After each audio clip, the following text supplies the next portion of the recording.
The dense mist covered the Bodmin Moor fields, looking like a ghost sheet. She silenced all the sounds except the strong wind that blown from the old stones. The smell of wetland and rotting vegetation pervaded the air, but there was something more there. A metallic smell, almost sweet. Blood. The body was found at dawn by a local farmer, a young backpacker, unknown identity, lying on his junk grass, torn clothes and chest opened by huge claws. The scene was grotesque. The wide eyes of the victim still reflected the horror of what he had seen in the final moments. Local police quickly isolated the area, but it was not long before rumors began to spread. This was not the first strange death on the outskirts of Bodmin Moor. In the last 6 months, 3 similar cases had occurred, all discarded as wild dog attacks. But no one believed it. In the small town of Bodmin, the local newspaper published only a discreet note about the incident. But for Daniel Carter, that was more than just another archive case. For him, that story could be his salvation. And before we continue with this intriguing story, be sure to subscribe to the channel and leave your like. This helps us bring more content like this to you. Now let's go back to the story. Daniel Carter was once one of the most promising investigative reporters in London. His articles had impact, made commotion, overthrowing powerful figures. But a mistake, a single mistake, destroyed his career. A false source, a complaint without concrete evidence, and suddenly he had become an outcast in the world of journalism. Now he lived from small works, writing sensational articles for 5th category websites. But when he read about Bodmin Moor's case, something awakened inside him. That could be your chance to redeem yourself. He took the first train to the Horn, determined to unravel the truth behind the murders.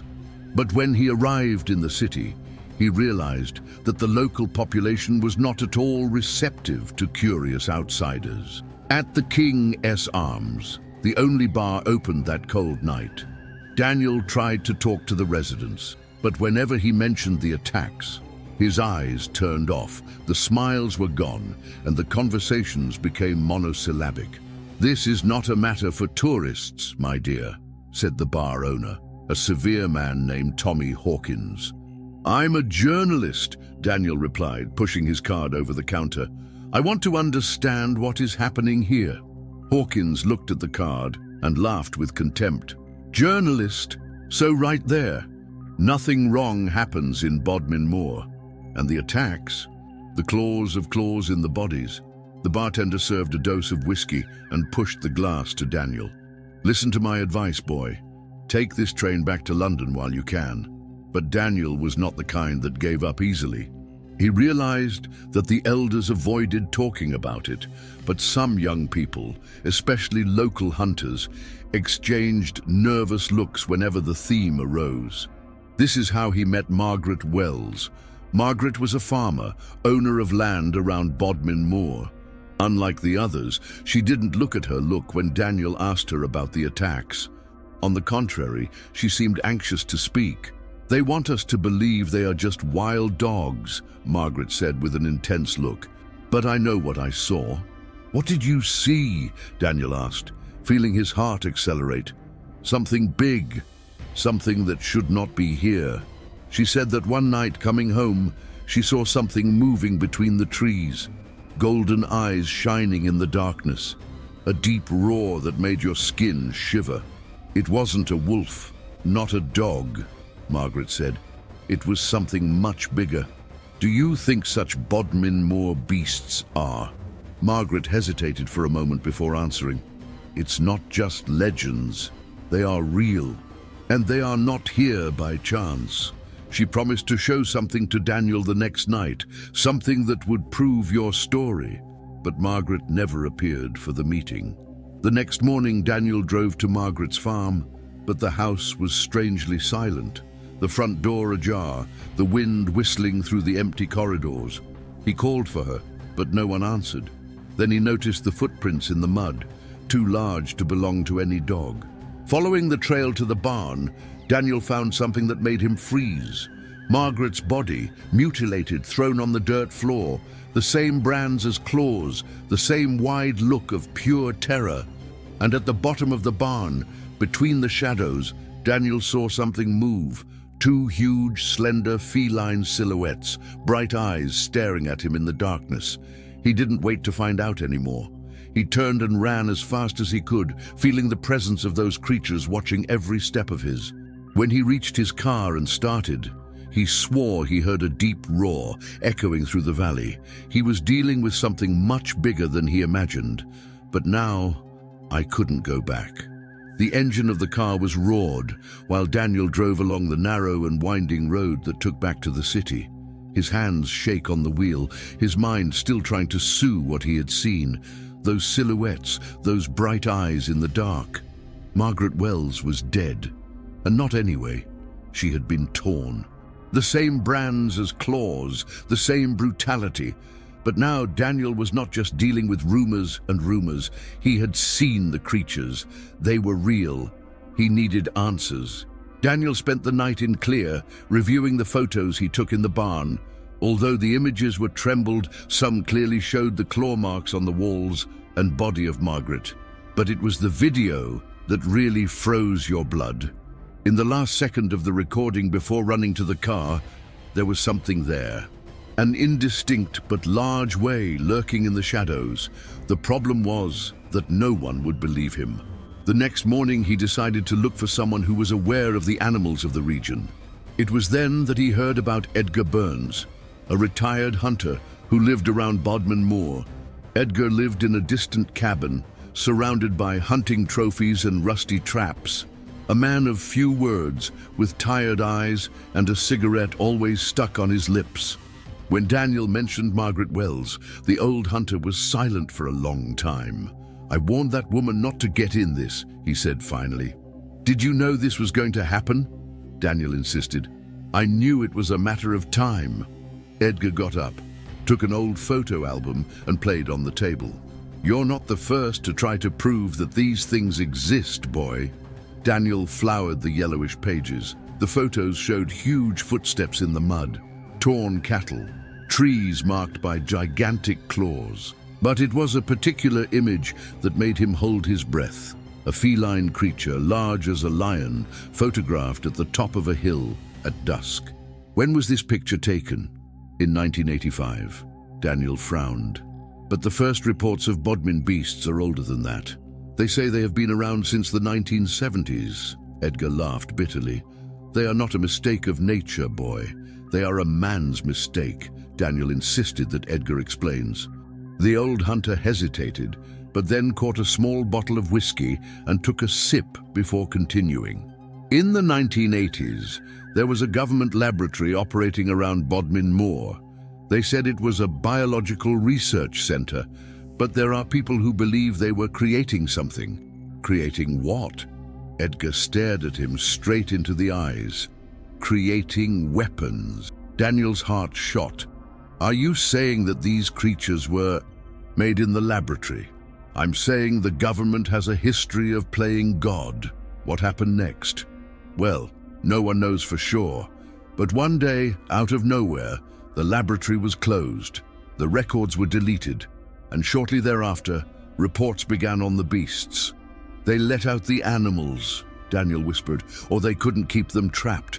This explained why the government has always denied the existence of the beasts, despite the numerous reports and circumstantial evidence.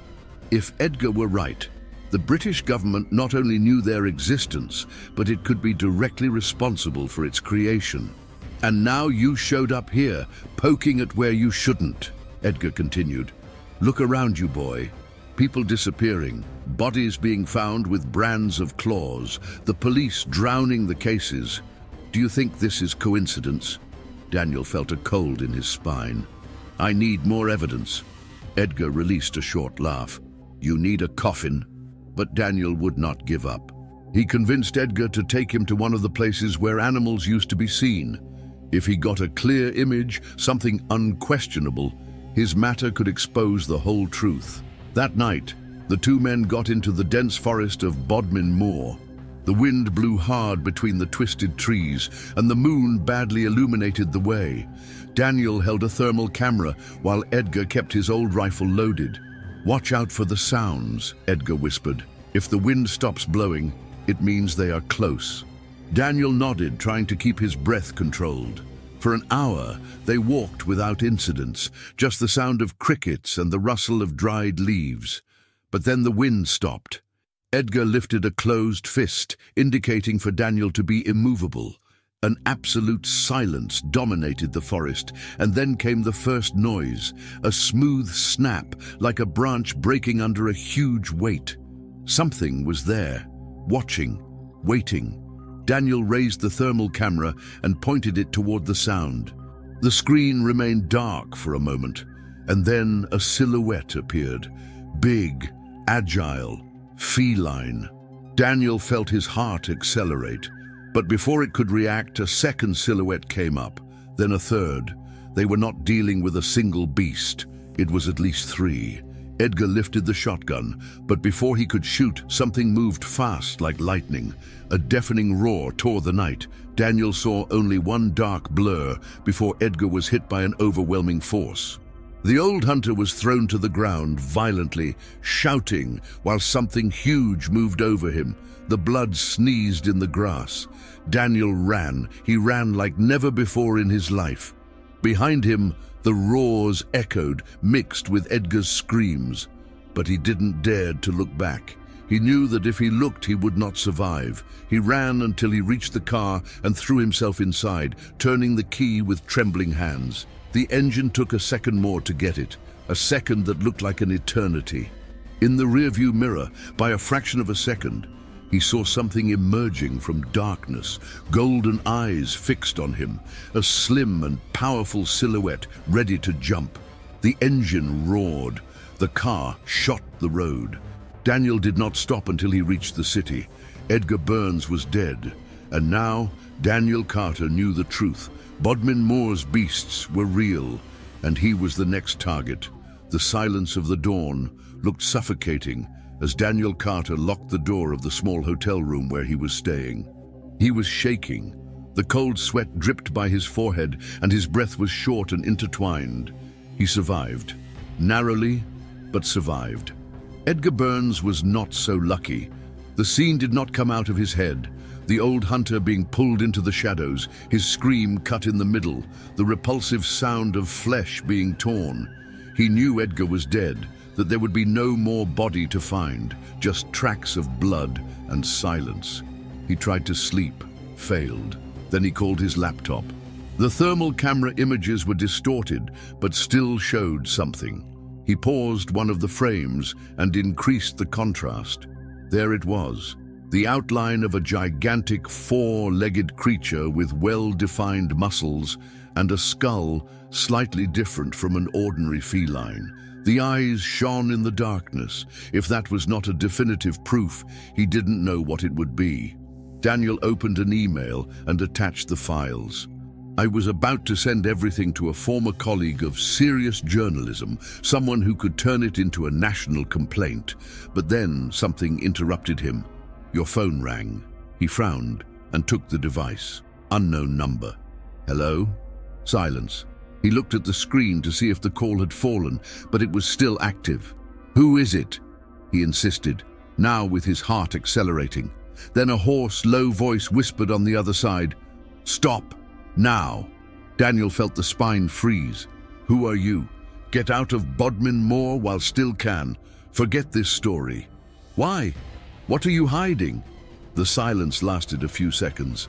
When the voice spoke again, it came loaded with a cold and definitive tone. If you continue, it will not just be another body found in the middle of the forest. The connection fell. Daniel was still, the phone still in hand. He felt his stomach turned around. He was being watched. And someone very powerful, didn't want that truth to come out. The next day, Daniel decided to go to the city library in search of old records. If there was a government laboratory in the region, someone should have talked about it before. The 1980s and 1990s newspapers had only vacancies about a biological research center, but without much detail. It was then that he found something peculiar, a news from 1987, about the abrupt closure of the installation. The article quoted a name, Dr. Henry Caldwell. Daniel quickly researched the name on Google. Nothing. It was as if that man simply did not exist, but he didn't give up. He searched ancient files, obscure forums, until finally found a similar name in a forgotten academic article of the 1990s. Dr. Henry Caldwell, specialist in biotechnology and genetic engineering. And the most shocking, now he lived in London. Without wasting time, Daniel took the first train to London. If anyone knew the truth about the beasts of Bodmin Moor, it was this man. The address he found was from an old and unsuccessful townhouse in a distant neighborhood. Daniel touched the bell, and a thin, aged man opened the door, his back and tired eyes. "What do you want?" he asked suspiciously. "Dr. Caldwell? My name is Daniel Carter. I am a journalist." Caldwell paled on the spot. "Go away." He tried to close the door, but Daniel held her. "I know what happened in the lab. I know you were creating something." The old man was pale, his eyes wide. "You have no idea what you're talking about. Then explain to me, because bodies are appearing in Bodmin Moor. People are dying." Caldwell hesitated, looking around, as if he was afraid that someone was listening. So, without saying anything, he opened the door and gestured for Daniel to enter. The room was full of document boxes and empty bottles of whiskey. Caldwell locked the door and sat, running his hands over his face. "If I tell you what I know, you'll never sleep in peace." "I don't sleep anymore," Daniel said. Caldwell took a deep breath. Then it started talking. In the 1970s, the British government invested in an ultra-secret project to develop new types of biological weapons. The goal was to create predators who could be released in war zones to eliminate targets without leaving traces. Daniel felt a shiver travel through his skin. "Are you saying, did they try to raise murderous animals?" "They didn't try. They did it." Caldwell massaged the temples as if fighting painful memories. Genetically modified felines, strong as lions, agile as panthers, but much more intelligent. We created perfect predators, but there was a problem. Which? Caldwell looked into Daniel's eyes. They could not be controlled. The government realized the error too late. The felines escaped the installation and killed dozens of scientists. The authorities decided to cover up, killing anyone who tried to expose the truth. But some of these creatures survived. They fled to Bodmin Moor, and they continued to reproduce. My God. Caldwell held Daniel's arm tightly. "You need to stop this investigation. If they find out that you know, they will end you." But Daniel couldn't stop now. He was already too involved. That night, Daniel took the last train back to Bodmin Moor. If the government wanted to hide the evidence, then it needed to act fast. He was going to find these creatures. I was going to film them, capture them. It was going to expose the whole truth. But as he walked away from London, he did not realize an important detail. Two men of dark suit were sitting in the wagon in the background, and they didn't take their eyes on him for a second. The trip back to Bodmin Moor was tense. The train shook softly on the tracks, but Daniel Carter could not relax. He knew he was being followed. After the conversation with Dr. Caldwell, everything made sense. Bodmin's beasts were not just legends. They were government creations, genetically modified creatures designed to be living weapons. The problem? They escaped and multiplied. Now someone wanted to silence him. He glanced at the farthest car. The two men of suit were still there. They were discreet, but they were clearly observing their movements. Daniel would need to be smart. When the train finally stopped at Bodmin Station, it was past midnight. The platform was almost deserted, except for an old drunk sleeping in a bench. Daniel left the train with quick steps without looking back, but I knew the men were after him. He turned on a narrow street and headed toward the parking lot where his rented car was. His plan was simple: to get the car, go to the forest and get the final tests. But then, one of the men appeared around the corner. "Mr. Carter." Daniel froze. The voice was cold, calculated. He didn't answer. It just started walking faster. "Where do you think you're going?" asked the other man, appearing on the opposite side of the street. They cornered him. Daniel looked around. The only way was to run. Then, without hesitation, he fired toward a dark alley. "Take him!" The men ran after him. Daniel jumped a low fence and followed a dark yard, listening to the heavy steps of the pursuers behind. They were armed. He knew he had no chance if he stayed in the city. The only option was to hide in the forest. After nearly half an hour running along dirt roads and narrow trails, Daniel finally reached the bordan of Bodmin Moor. The vast, dark plain stretched before him, surrounded by hills and tortuous trees. The full moon illuminated the terrain in a ghostly way. Now I was alone in the beast territory. He leaned against a tree to recover his breath. Her heart hammered her chest. The men did not follow him there. Maybe they knew what waited for him in that darkness. Daniel removed the thermal camera from the backpack. If those creatures were nearby, he would find them. But when she turned on the equipment, she noticed something alarming. There was movement around him. The thermal camera showed indistinct forms scattered throughout the scrub. 6 silhouettes. They were hunting. Daniel arrested his breath. He knew that if he moved abruptly, he would draw their attention. But then a branch broke behind him. He turned the camera and saw. Less than 20 meters, a beast stared at him. It was gigantic, larger than a lion, with a slender and muscular body. The eyes shone in an intense golden tone. She didn't growl, just watched him, as if studying his prey. Daniel knew that running would be useless. He was surrounded. He slowly removed the phone from his pocket and began to record. If you were going to die there, at least it would leave proof. But then something unexpected happened. The beast did not attack. She lifted her head, sniffed the air, and disappeared into the vegetation. The other silhouettes also walked away, as if they had been called by something bigger. Daniel didn't know what that meant, but he realized that someone or something was controlling these predators. Still scared, he followed the trail until he found a clearing. There, between moss-covered stones, there was a hidden entrance to an underground installation, the laboratory. Daniel's heart shot. He found the place where it all started. If there were answers, they were inside. Without hesitation, he entered. The air inside the installation was heavy and damp. The corridors were full of abandoned equipment and files scattered on the floor. He turned on his flashlight and started exploring.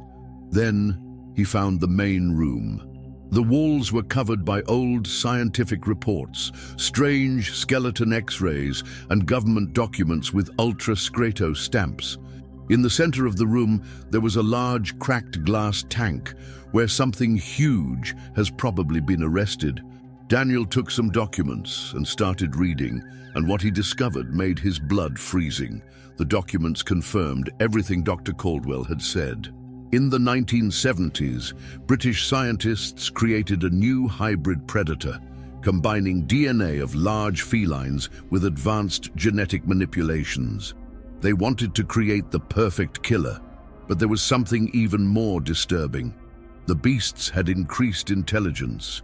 They were more than simple animals. They learned, they adapted, they understood commands. And the worst, the government never wanted to exterminate them. They were studying all this time. The attacks were not accidents. They were leaving the animals loose to test their efficiency as predators. It was a deadly game, and Daniel has just become a piece in him. Before he could escape with the documents, Daniel heard a noise. Steps echoed in the hallway. He hid behind a closet. 2 gunmen entered the room, the same ones that followed him in London. "He's here. Take everything and eliminate it." Daniel felt his heart stop. He needed to get out of there. But how? He looked at the documents and the only output available. If they ran, they would kill him. It was then that he noticed a second option. The laboratory controls were still working, and one of them seemed to activate the doors of the cages. He didn't know if the cages were empty, but it was a risk that would have to run. With a single movement, Daniel pushed the button. The alarm sounded. The two agents became surprised, and then the most terrifying sound of all filled the laboratory. A deep and animalistic roar. Daniel took the chaos to run. Behind him, the shouts of the agents were drowned out by the sound of flesh being torn. He didn't look back. All that mattered was to survive. And now, he knew exactly how he would do his revenge. The alarm echoed through the underground corridors, a shrill and incessant sound. The laboratory, which for decades had remained hidden under Bodmin Moor, was now a hunting field. And Daniel Carter was the prey. He ran through the tight corridors, smelling the metallic blood in the air. The screams of the agents who pursued him were replaced by a sinister silence. He knew what that meant. The beasts were loose. The installation was a maze of locked doors and rusty corridors. He needed to find a way out before it was too late. Heavy steps resonated behind him. Daniel turned and saw a gigantic shadow move in the dimness. The golden eyes shone in the darkness. He swallowed dry. The creature was hunting. He knew that running would only awaken the animal's predator instinct. I needed to be intelligent. He turned slowly and entered one of the side rooms. It was an old office with scattered papers and a huge glass panel that gave to a dark corridor. He crouched behind a table and arrested his breath. The beast entered the room beside. Daniel could hear his heavy breath. So a second sound made him freeze. Another roar. There was more than one. Daniel closed his eyes for a second, trying to think. He still had the documents he stole from the laboratory. He needed to expose that to the world. His gaze fell on an old computer off in the corner of the room. He approached quickly and tried to turn it on.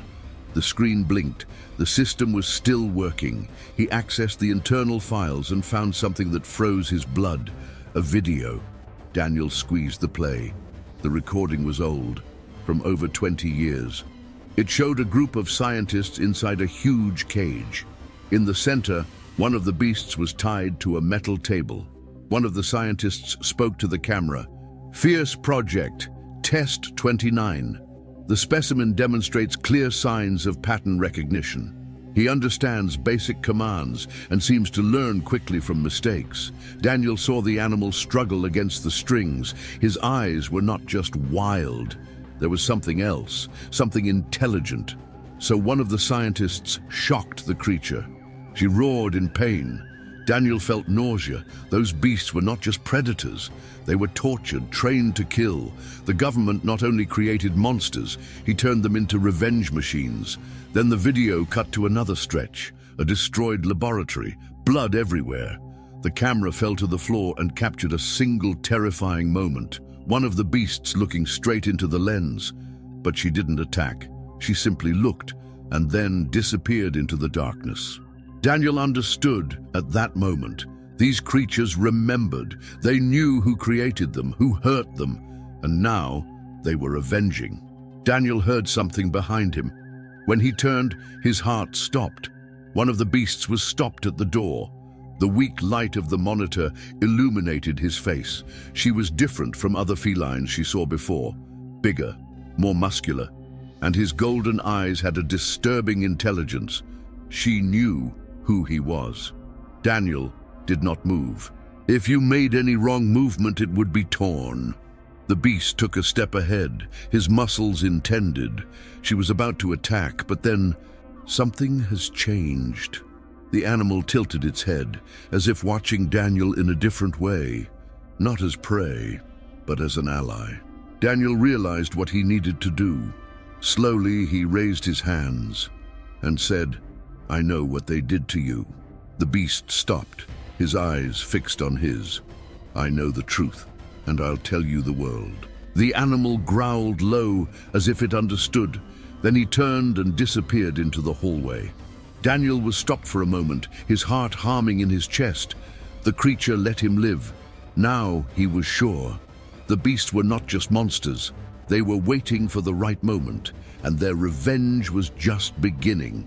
Daniel took the maximum files he got and ran out of the room. In the distance, he heard shots. Government agents were trying to contain the beasts, but Daniel knew the truth. They had no chance. He ran through the corridors until he found a way out.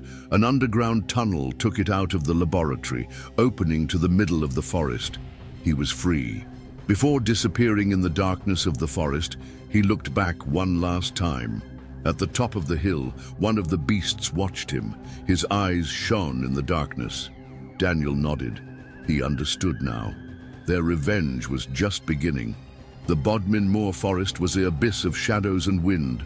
Daniel Carter ran without looking back, his heart still hammering in his chest. He survived the laboratory, survived the agents, survived the beasts. But he knew this story was not over yet. Daniel drove all night. He needed to get out of the Cornouailles before the government found him. He knew that at that moment, men of the British Secret Service were already surrounding Bodmin Moor. They would clean the area, erase all the evidence, and he would be one of the targets. His only asset was the evidence. He had videos, documents, lab recordings. The truth was in your hands. He drove with his hands sweaty at the wheel when he noticed. 2 headlights appeared in the rearview mirror. A black car followed him. Daniel accelerated. The car too. He turned on a secondary road. The car followed him. Then the first shot hit the rear window. Shit! Daniel turned the steering wheel abruptly, diverting to a dirt road. The car shaked violently, but he kept control. Behind him, the agents approached. They would not let him leave alive. But then, something crossed the road. A huge, fast shadow. A roar echoed in the night. The agent's car tried to brake, but it was too late.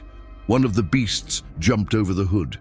Daniel saw by the rearview mirror the glass exploded in shrapnel. The cries of the agents were drowned out by the sound of meat being torn. So silence. He swallowed dry. Were the beasts protecting him, or just eliminating another enemy? He didn't wait to find out. He stepped on the accelerator and disappeared on the road. The next morning, Daniel was sitting in a coffee in Bristol. His eyes were back, his beard to do. He hadn't slept 2 days ago, but now he was finally ready. He opened his laptop and typed quickly. Selected all the tests he had. Photos, videos, secret documents. All. Then he sent to the largest newspapers of the United Kingdom.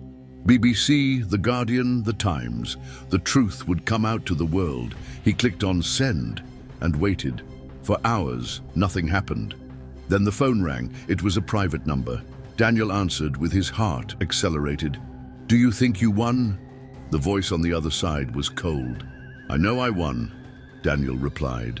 A silence. Then the call fell. 3 minutes later, your email was deleted. Each message, each file, everything disappeared, as if it had never existed. The newspapers did not publish anything. No news has aired. The conspiracy won. The government covered everything. Daniel Carter disappeared that night. His car was found days later, abandoned near Bodmin Moor, but there was no sign of him. Some say it was killed. Others believe it has been captured and silenced forever, but there are those who tell a different story. Months later, new reports began to emerge. Hunters disappearing, farmers finding huge footprints around their flocks, and a strange rumor began to spread. Bodmin Moor's beasts were still there, but now they were not just hunting, they were waiting. The cold wind howled over Bodmin Moor, shaking the twisted trees and sweeping the mist that covered the soaked ground. The landscape seemed darker than ever. It was as if something invisible stopped over that place, something old, something dangerous. In the small town of Bodmin, residents avoided talking about recent events. There was fear in their eyes. The deaths continued. The authorities always found an excuse. Wild dog attack and voluntary disappearance, accident, but everyone knew the beasts were still there. And over time, a new rumor began to emerge. Hunters and walkers began to report something strange. In the middle of the mist between the empty hills, someone watched them. A tall, thin man in dark clothes and an intense look. He never spoke, never approached, but it was always there. He moved like a ghost, appearing and disappearing in the darkness. People began to call him the guardian of the forest, And then even more disturbing stories emerged. A group of illegal hunters entered Bodmin Moor on a moonless night. They had heard the legends on the beasts, but they didn't believe them. They wanted to hunt the great wild cat.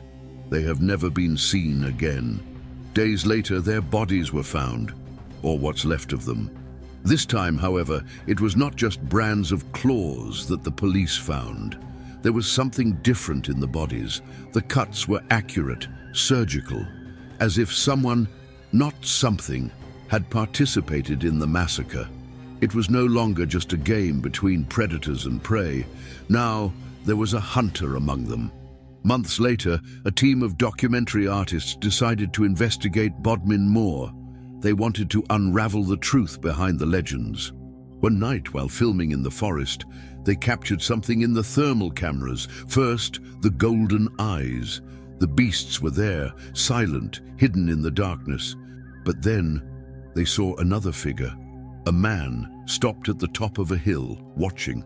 His face was a blur, but his silhouette was unmistakable. And then he did something no one expected. He raised his hand, and at the same moment the beasts disappeared in the forest. It was as if they obeyed him. The video has never been officially released, but leaked on the internet and spread among the conspiracy theorists. Many believed that Daniel Carter was dead, but some had another theory. He never left Bodmin Moor. He learned to survive between the beasts. And now, he was not just a journalist. He was part of the legend. The history of Bodmin Moor's beasts never had an end. She just evolved. And on stormy nights, when the wind howled to the hills, they say it is possible to hear a deep roar, and sometimes a human whisper, watching, waiting, hunting. What did you think of this outcome? Leave your opinion in the comments. We love to know what you think. And don't forget to subscribe to the channel and leave your like to support our work. We see each other in the next video.